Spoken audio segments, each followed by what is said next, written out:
thank you for coming. We're going to be joined by NTSB board member Michael Graham and investigator in charge Brian Young.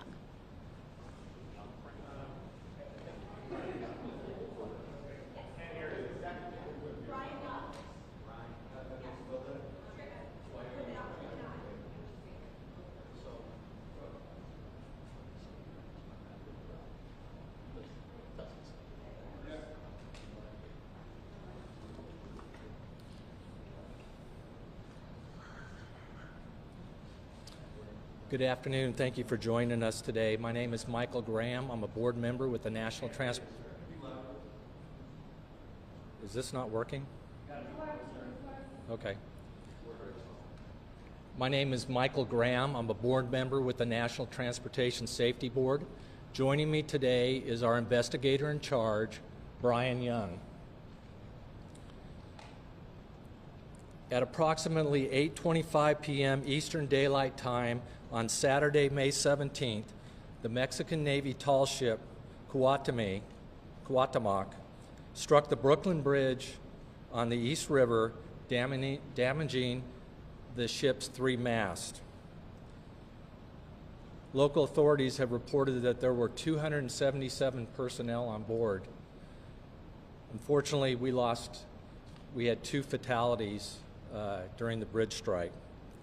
And before I go any further, on behalf of the NTSB, I wish to express my most sincere condolences to the families and loved ones of those who lost their lives in this terrible tragedy.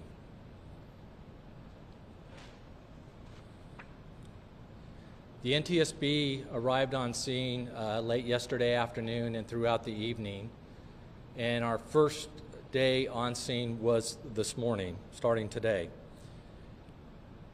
We are here to gather perishable evidence, and that's what we will be doing the whole time we will be on scene, and that'll take as many days as it needs to be. This is the start of a long process. We will not be drawing any conclusions. We will not speculate. We will also not be determining the probable cause while we're on scene. The information that I provide today, that we provide today, is preliminary and is subject to change throughout the investigation. What you can expect from us is within 30 days we will have a preliminary report. A normal full investigation, which this is for an accident, our investigations take normally between 12 months to 24 months, with one stipulation. If we see some significant safety issue during the investigative process, we could put out an urgent safety recommendation for that issue. We will be looking into 3 main areas while we're on scene. First being the crew and the operation of the crew, the vessel and the condition of the vessel, and finally the environment, and that includes the weather, the wind, the current, the tide, and the operating environment of that. This morning we had an organizational meeting, and we set up various teams, split up into different teams, and they are currently nautical operations, marine engineering, bridge engineering, survival factors, and recorders. We are currently working with our counterparts with the Mexican government to gain access to the ship. We are optimistic that we will have that access very soon. In the meantime, we are working to set up parties to the investigation. The U.S. Coast Guard is always a party to a marine investigation. They're automatically a party. And we thank them for getting on scene very quickly. And we do appreciate all their support so far in supporting our lead in this investigation. The bridge team from our Office of Highway Safety has been working today with the New York City Department of Transportation and they were doing a survey with the department there, and they have affirmed at this point that there is no significant structural damage to the load-bearing elements of the bridge. There is some damage on one of the travelers, which they use to access and survey the bridge at this point, but nothing structural from the bridge is an issue at this point. I will point out that the NTSB has long had an interest in bridge safety, including bridge strikes. Just 2 months ago, we released an interim investigative report about the collapse of the Key Bridge in Baltimore after it was struck by the dolly, in which we made urgent safety recommendations to numerous bridge owners. These included recommendations to calculate the risk of bridge collapse after being struck by a ship, and if that risk is over an industry threshold, to take steps to mitigate the risk. We have received comments back from the New York City Department of Transportation. We just received it. We're in the process of evaluating it, but accordingly they have reported that they have run the assessment and their threshold, their calculation is below the threshold. Sure, you bet. Our recorders group today, they've been canvassing the shoreline along the area where the accident is, trying to assess any closed-circuit TV and security cameras, and they have had some success today. We are very well aware that there's a lot of video out there in social media, people from cell phones and the such, and we would ask if you have video to first email us at witness@ntsb.gov. Again, that's witness@ntsb.gov. And we ask that you email us not the video, but that you have some. We will then send you a link to upload that video. We also have 2 personnel with us from our Office of Transportation Disaster Assistance, and they have been coordinating outreach with the Office of the Mayor of New York City, and we appreciate having them on scene. I will now turn it over to our investigator in charge, Brian Young, to give us some preliminary factual information. Brian? Thank you. Based on preliminary navigational data, I can provide the following timeline for the vessel's movements in New York. The vessel arrived on May 13th around noon and docked port side 2 at Pier 17. The vessel remained there for about 3 days, and at 8:20 p.m. on May 17th, with the assistance of a tugboat, began backing away from Pier 17. The intent was to sail south down the East River and head for sea. Preliminary weather report at this time was dusk conditions, westerly winds about 10 knots, and the current was about 0.3 knots towards the bridge. Upon departing the pier, the vessel's astern motion and speed increased up to 6 knots. And at 20:24 or 8:24 p.m., a VHF radio broadcast was sounded requesting assistance from other tugboats in the area of the Brooklyn Bridge. That was followed by 2 other requests for assistance, and at 8:24 and 45 seconds, the vessel's mast struck the underside of the Brooklyn Bridge. At 8:27, the vessel came to a stop, and at 8:30, both NYPD and FDNY assets were on scene.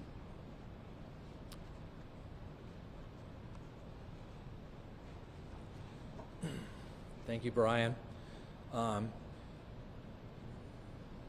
Please follow us on X at NTSB_newsroom. Again, that's at NTSB_newsroom for any additional updates or further briefings.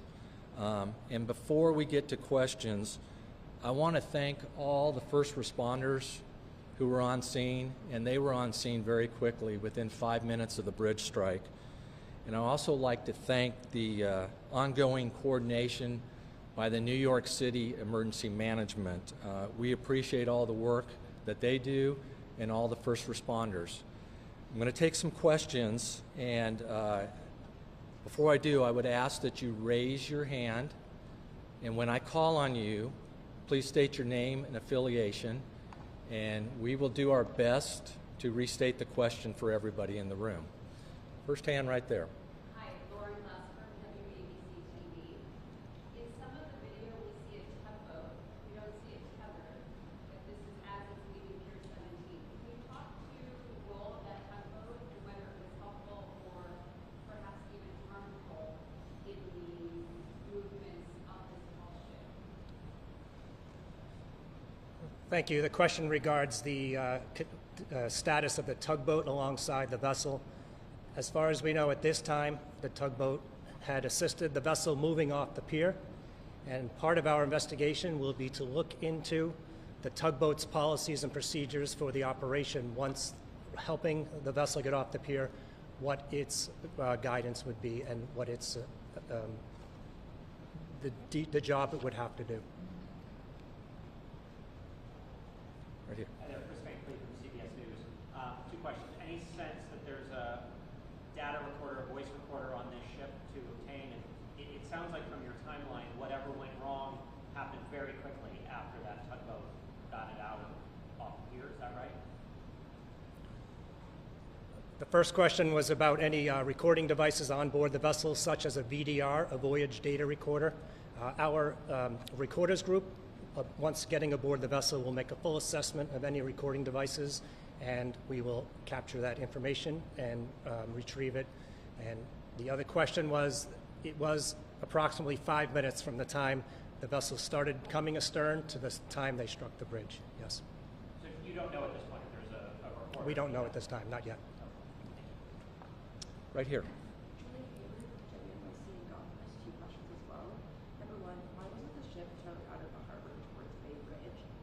Why did you decide to opt using a towboat?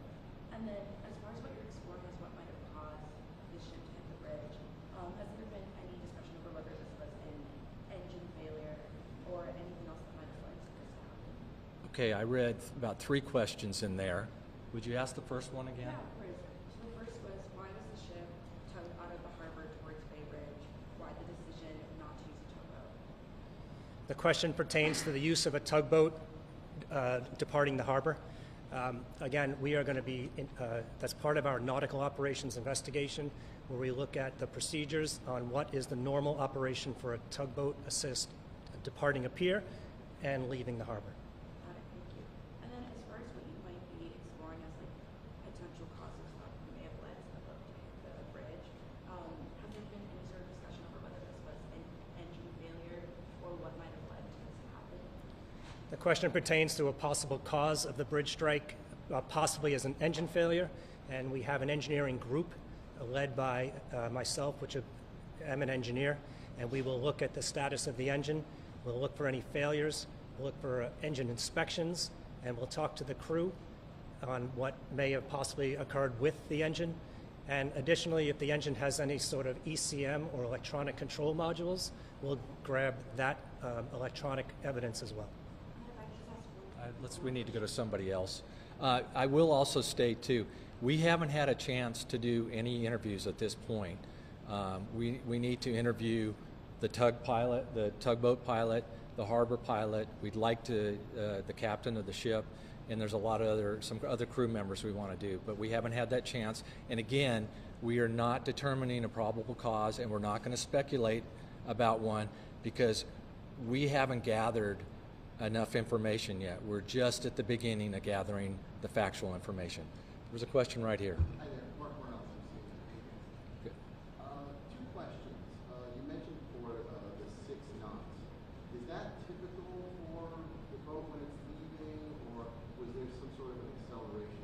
The other question I had was when you talked about the timeline, you said that the boat left at 8:20, and at 8:24, the tugboat was calling for help. When during that 4-minute period was it determined that the boat